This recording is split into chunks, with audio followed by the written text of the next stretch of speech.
এমন কোনো কাজ করা যাবে না যেটাতে আমাদের লাল সবুজের পতাকার অপমান হয়। আমি মালয়েশিয়াতে যখন কথা বলি, আমি বলি মালয়েশিয়ার স্থানীয় লোকাল রুলস এন্ড রেগুলেশন আপনাদেরকে মেনে চলতে হবে। আমি কাতারে যে কথা বলেছি, কাতারের রাষ্ট্রদূত মহোদয় বলেছেন যে মিজানুর রহমান আজহারি এসেছে কাতারে, এটা আমাদের সৌভাগ্য। উনি যেন আমার সাথে মিটিং না করে দোহা না ছাড়ে, কাতারের রাজধানী দোহা, আমি ওনার সাথে মিটিং করেছি। উনি বললেন যে কাতারে বাংলাদেশ কমিউনিটিতে অনেক মারামারি, হুজুর আমরা আর পারতেছি না, এবার আপনারা কিছু করেন। অর্থাৎ আপনি হাজার হাজার মানুষের সামনে যখন কথা বলেন, আপনি তাদেরকে মোটিভেট করেন, ইন্সপায়ার করেন, তাহলে তারা ভালো পথের দিকে আসবে। আমরা এই কথাগুলো বলি। তাই যে সমস্ত লেবাসধারী, টুপি আর পাঞ্জাবি জুব্বাধারী বিশ্বনবীর আশেক বলে নিজেদেরকে দাবি করছেন, আর এই কোরআনের মাহফিলগুলোকে বাধাগ্রস্ত করছেন, কিয়ামতের দিন আল্লাহর কাঠগড়ায় আপনাদেরকে দাঁড়াতে হবে। তারপরেও আপনাদের বিরুদ্ধে আমার কোনো ক্ষোভ নেই, ঘৃণা নেই। আমি দোয়া করি আসেন এক টেবিলে বসি, এক চেয়ারে বসি, একসাথে চা খাই, কন্ট্রোভার্সিয়াল ইস্যুগুলো নিয়ে আমরা কথা বলি। এদেশে তো অনেকে আমাকে কাফেরও ফতুয়া দিয়েছে, দেয় নাই? যে মুহতারাম আলেম দিন আমাকে কাফের ফতুয়া দিয়েছে, ওনার নামটা উচ্চারণ করে আমি কিছু বলেছি? তাদের দলকে কখনো গালি দিয়ে কিছু বলেছি? কারণ আমি লোকজনদেরকে মোটিভেট করতে পছন্দ করি। যেটা হক কথা, যেটা সত্য কথা, যেটা কল্যাণকর কথা, এইটা আমি বলে যাব।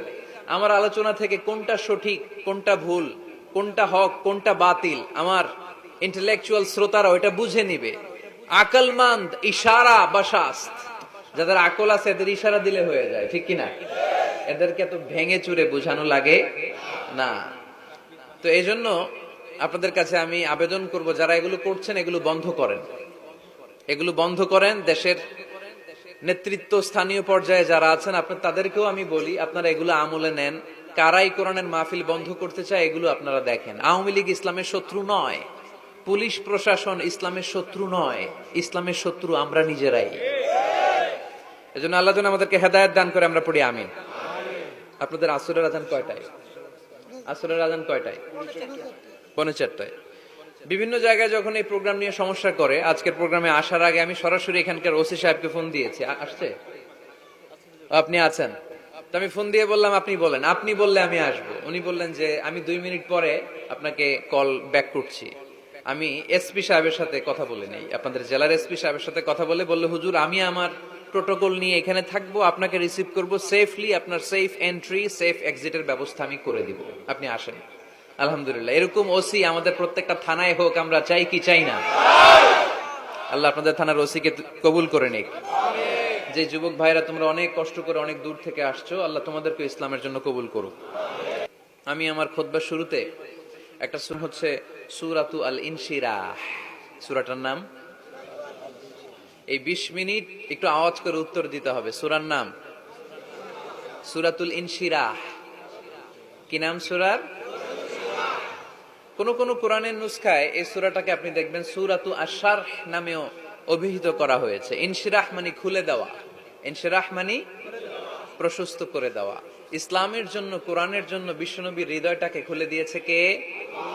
আল্লাহ। এজন্য এই সূরার নাম করা হয়েছে সূরাতুল ইনশিরাহ। আবার এই সূরার আরেক নাম সূরাতু আশ-শারহ।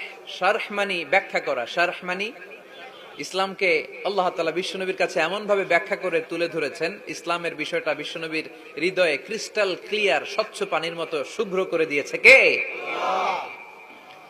এই সূরাটি মাক্কি সূরা। কি সূরা?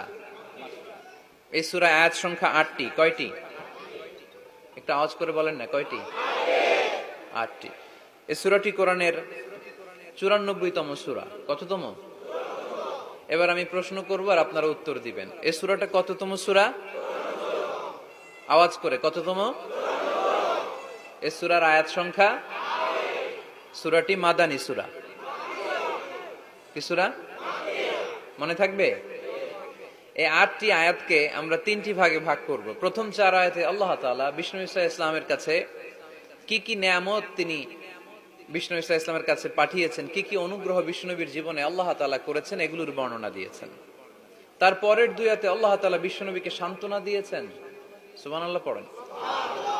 আর শেষ 2 আয়াতে আল্লাহ তাআলা বিষ্ণুনবীকে 2টি গাইডলাইন দিয়েছেন, দিক নির্দেশনা। এখন সূরাটা একটু নরম হয়ে আসছে না? প্রথম 4 আয়াতে নিয়ামতের বর্ণনা, all the mercy and the bounties from Allah, Allah কি নিয়ামত দিয়েছেন সেটা বললেন।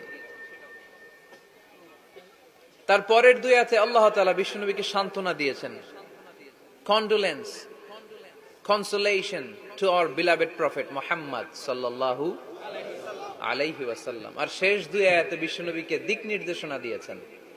কথা শুনতেছেন? বুঝতে কষ্ট হচ্ছে না তো? প্রথম চার আয়াতে নিয়ামতের বর্ণনা, দ্বিতীয় দুই আয়াতে সান্ত্বনা, শেষ দুই আয়াতে দিক নির্দেশনা। এই সংক্ষিপ্ত পরিসরে এগুলো নিয়ে আমি আপনাদের সামনে কথা বলবো। পড়েন ইনশাআল্লাহ।